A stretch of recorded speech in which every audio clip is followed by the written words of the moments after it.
I'm the only one dealing with this, and if I'm not here, then no one will notice.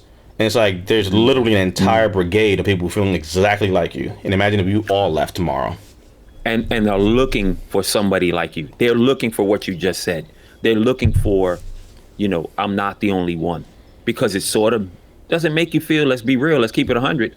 That doesn't make you feel as crazy. It's like, I'm having these thoughts. What's going on with me? Am I the only one? So you're afraid to tell the world. You're afraid to tell anyone because you're always worried somebody's going to put you in a box. Somebody's going to say, oh, I don't want him near me.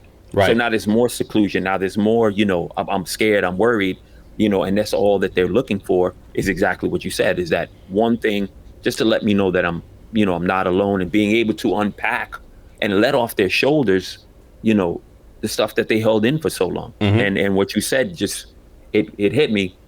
What did you say? Those that laugh or something? What did you say?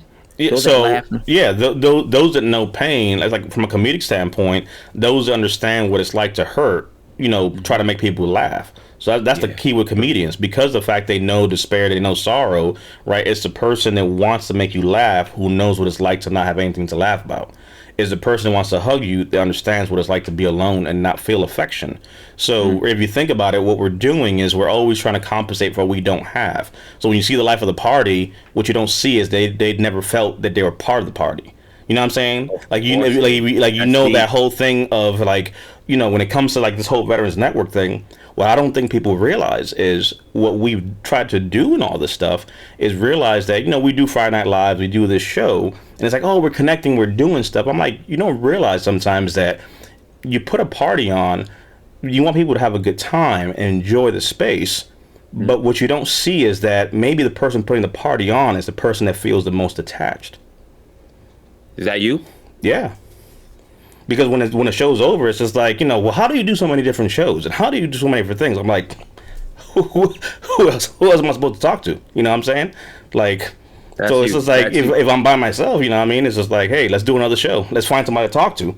It's like, man, you're freaking moving all over the place and you're doing all this stuff. And it's like, because when the cameras go off, you're back in that corner by yourself. And that's the part people don't see about the creative side, where it's just like, man, it'd be great if we could get this guy together and that guy together and do a thing. It's like, oh man, it's a great idea. It's like, yeah, that'd be great if we could connect that. Like, why do we want to connect people? Because you feel disconnected. That's the punchline. You know what I mean? Hey, let me tell you, my eyes are getting watery, Dave. And again, because you know how I am. And it's I hate talking to you, bro.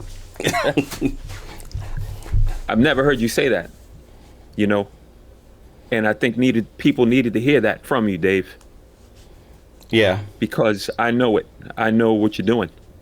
I see it. And you have somebody on your crew that called it out and told me in a message that people need to know about Dave.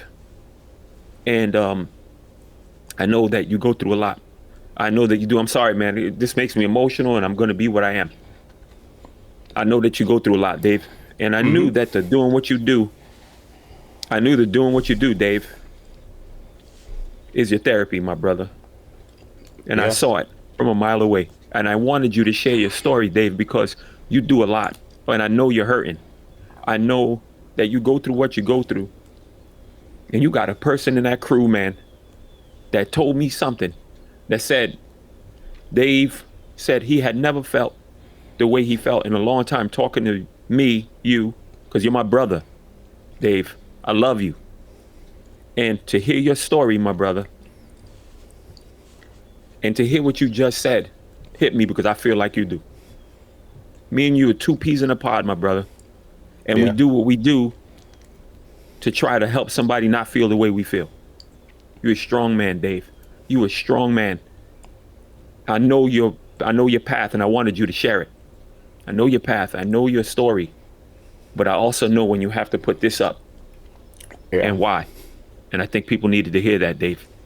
And I don't want to mention her, but she reached out and she wanted you, Dave, she wanted you to be able to let this off your shoulders, man. And I think you're not alone, brother. And I'm looking in the camera and I don't want to. But I'm telling you, Dave, you're not alone, man. You're not alone. When these cameras go off and you're on your own thoughts and you get time alone, know that there's people that love you, Dave. There's people that love you, and there's people that understand you.